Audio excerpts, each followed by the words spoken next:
Hello welcome to my YouTube channel guys. म चाहिँ अहिले यता कतारमा हो, खाडीमा होइन। अब आफूसँग पढेर लेखा साथीहरू चाहिँ सब युरोप गए, आफू चाहिँ खाडीमै छु है। घाम पनि सुरु भइसक्यो कतारको। जाडोमा लास जाडो के, लास जाडो।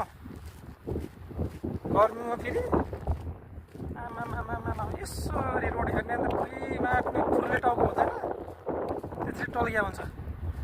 सेम त्यस्तै गरे होइन। घाम यस्तो घाम पठाउन यसको घामले। अनि म के भन्न आएको भने, गर्मी पनि सुरु भयो कतारको होइन। अब बाहिर निस्किन सकिन्न, चाकबाट पसिना छुन्छ काम गर्दाखेरि पनि। अब हामीले अलिअलि भित्र काम गर्ने मान्छेले त यस्तो आँट्ने चोया हुन्छ, तप तप तप तप तप त्यो बाहिर एसीले पनि काम गर्दैन। यहाँको मान्छे त एसी नहुने त मर्थ्यो होला है, साँच्चै हो।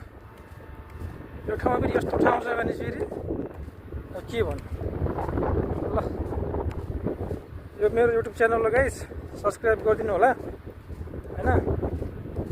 भर्खर खोलेको हो, नयाँ आइडी हो है। Thank you so much.